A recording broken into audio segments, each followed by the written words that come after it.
What grade would you give the Chicago Bears 2025 draft? Best player in college football. That Georgia and Ohio State game, New Year's Eve, is going to be a classic. Josh Blunder, hi everybody, I'm Josh Blunder. To the 40, 35, 30, Espinosa to the 20.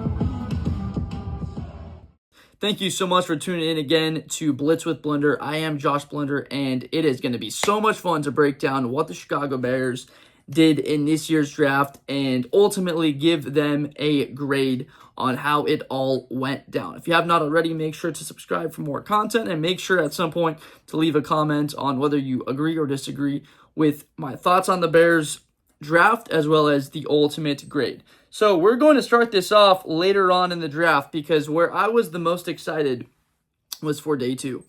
The Bears owned 3 picks on the second day. They owned the 39th and the 41st pick heading into this year's draft, as well as pick number 72. They were going to have a very high third rounder. So with that in mind, you're thinking, well, okay, third round, maybe you get a starter, but certainly second round 39, you could get a starter 41, we're going to. They ended up trading out of that selection because if you were able to pay attention throughout the draft, navigating through all the Shedeur Sanders stuff and stayed focused into the Bears, then you would have seen that the running back position was running away from the Bears throughout every single day. Early on in the draft, if Ashton Jeanty had been able to fall to them, they would have gone with him. But they got to 10. Ashton Jeanty was gone. Mason Graham was gone.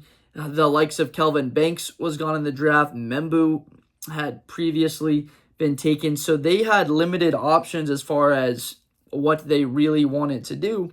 And tight end's not a need, but they wanted to go, it very much so looks like, best available on their big board, taking a guy that is going to fit, not a need, but going to be a weapon for their offense and their second-year quarterback, Caleb Williams. And again, the new offensive head coach, Ben Johnson. Colston Loveland brings an element to this offense that we have not seen since Greg Olsen. For you Bears fans back in the late 2000s, probably don't remember Greg Olsen a whole lot because he wasn't with the Bears very long because Mike Martz, the offensive coordinator at the time, just did not believe in using tight ends in his offense. So you might think of Martellus Bennett as probably a more recent name, but he did not stretch the field as vertically the way that Colston Loveland is able to do. So Martellus Bennett, throw him the football in the red zone, let this guy go and score touchdowns. You need him on a third down, go to him, whereas Loveland is able to be a vertical threat throughout the field and a fantastic blocker. Didn't have the type of production comparatively to Tyler Warren, but remember, there was a game where Tyler Warren caught 17 passes against the USC Trojans. Some of those numbers were a little bit inflated when Penn State played them. We can very well say bad things about what the USC defense has been the last couple of years, but overall, if we're grading that pick for the Bears, you got to give that an A minus for what they did there. I'm not going to grade every single pick, but overall, for what had ended up happening, you could say, hey, they could have been more aggressive to get what they had wanted to do in this draft, so they're going to get a worse grade. But look, the way that the board fell and them not wanting to leverage the future more and being able to evaluate the roster after year 1 of Ben Johnson and get more talent and not have to give up a first-round pick, have to like what they did in taking Loveland, sticking with their guns. In the second round, again, like I said, with the running backs just bouncing away from them, it looked like when we were at pick 35, the likelihood that a running back from Ohio State was coming to the Bears because there were only 3 selections at pick number 36, 37, and 38 before the Bears were going to be making a choice. So I'm an Ohio State diehard fan. It would have been amazing to see a running back, Quinshon Judkins or Henderson, either one of those guys going to the Bears. That would have been a whole lot of fun to be rooting for him, but we saw Judkins go 36, and then at that fateful pick number 38, Henderson goes to New England, who just took that left tackle of the future, Will Campbell. So at that point in time, you have to imagine on that big board, there were still the names of Will Johnson on the board. Mike Green was available, Donovan Izaraku, but it looks like that Ben Johnson really wanted to stick to offense. He's an offensive guy. getting another weapon. You have to consider a little bit, what does Ben think of this receiver core? A lot of people think that Odunze and DJ Moore is a top 10 wide receiver duo. The stats don't support that from last season, though. So he went with Luther Burden, who's a dynamic playmaker with the ball in his hands and being able to add that vertical threat element that really was not there with the Bears offense. Like, Caleb connected with Rome on maybe 3 passes throughout the whole season that were 40-plus yards.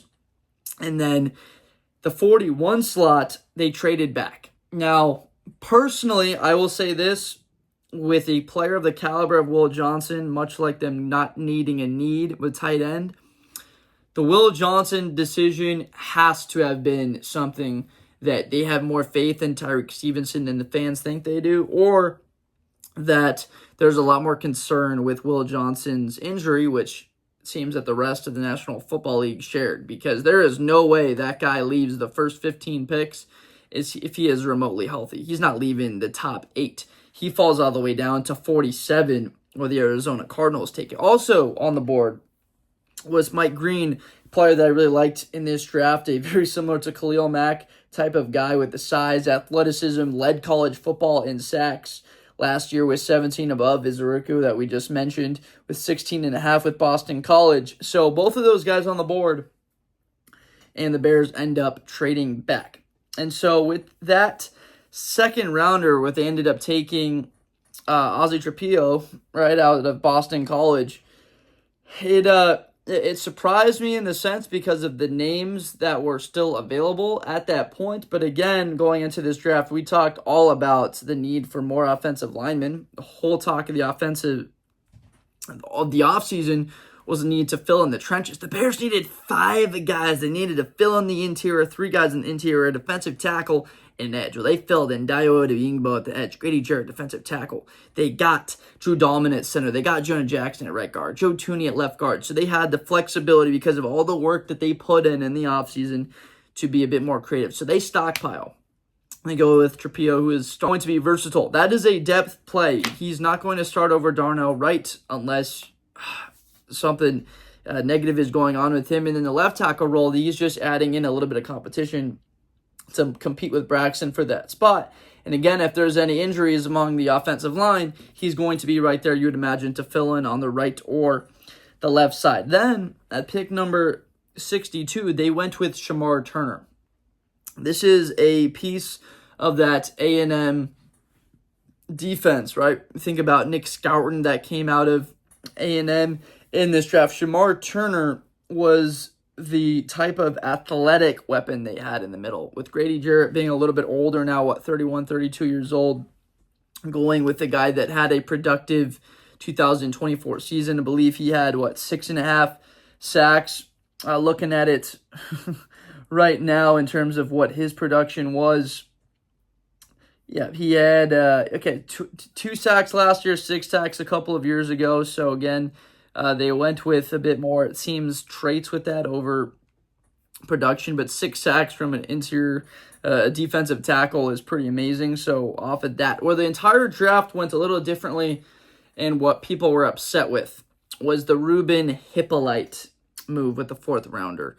And this was, frankly, a little bit shocking. I hadn't really heard that name a whole of a lot. Had knew of him because of the blazing 40-yard dash, but that was about it. A lot of people didn't even have him getting taken in the 4th round. You can still get tremendous value and get starting caliber players.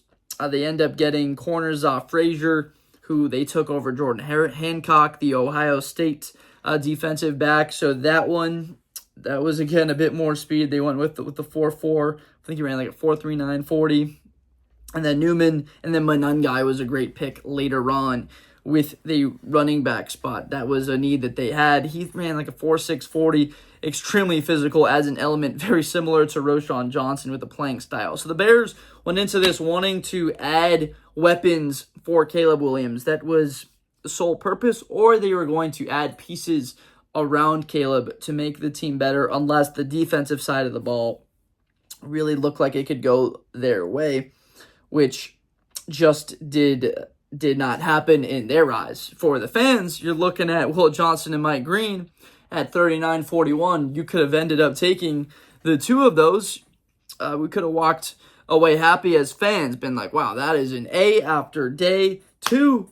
It doesn't even matter who the 3rd round pick is, but the Bears end up going for more capital. They get a future 4th round pick in next year's draft, traded down a little bit to add more capital because they did have 3 second-round picks. My favorite pick in this draft was for sure the Colston Loveland one, just because they're sticking to the guns and getting a weapon for Johnson, and now with the power they can run out there with Komet, Loveland, they're going empty, added with Burden, Odunze, and DJ Moore. That is the best receiving core that you are going to find in the National Football League. It didn't say best receiver core, but frankly, a couple weeks into the season, this probably will be the best receiver core. Might be in the offseason already, because Luther Burden is not coming to the Chicago Bears to be a number 3 wide receiver. And he might not say that if he was asked directly, but if you know Luther Burden, just like Matthew Golden is going to Green Bay to be the number 1 overall wide receiver in that team, Luther Burden is thinking of being something very similar to that, which is a tall task to guys like DJ and Rome Odunze, but you have to love the competitive nature of what that wide receiver room is going to be. Overall, I'm giving the Bears draft a B, just because of the expectation of what could have come. Look, there's a number of sets where Luther Burden's not a starter and Colston Loveland's a starter, where they're both not on the field on a given snap. When you're taking a guy 10 overall, Komet could be in there over him, and Luther Burden might not be in there when Loveland, Komet, Odunze, DJ, and a running back are on the field. Burden is off. So early 2nd round, they end up getting a guy that might not necessarily be a starter, but is in the rotation. Chapilo, right? He might not be a starter. Very likely will not be a starter for this team, but his depth for the future. Shamar Turner, again, these 2nd round picks can be very much so starting players. So he's going to be rotating in there with Grady Jarrett, with Andrew Billings, with Jervon Dexter, and the edge position still remains to be a position of a bit of depth necessary there. They got Adeyingbo, as we mentioned, to pair with Montez Sweat on the other side. There still is Austin Booker. Would have liked, though,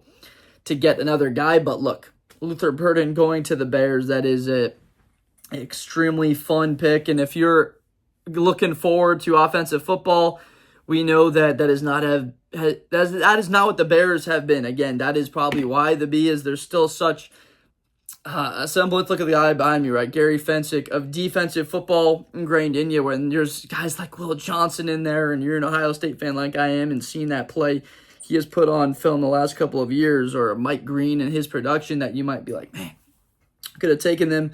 But in any case, with Luther Burden and the depth, can't go wrong with Ben Johnson's draft. That is a very much successful grade of B for the Chicago Bears 2025 draft. Wow, that was a whole lot to run through very quickly. For a lot of these videos, I like to just sort of spew out the information, talk about what I know, take a quick little glance at the depth chart of what we have, and not really a whole bunch of notes, and just spew out my thoughts to give you the most genuine answers or discussion pieces that I really have myself, that are not just written out notes that come to me in the moment, and to test really my knowledge of the game to get better at doing this. I'm trying to provide better content for you guys, and to continue to get better as someone developing and trying to get into sports media and build this community and a following. So thank you so much. What do you think of the Chicago Bears B grade that we gave them overall?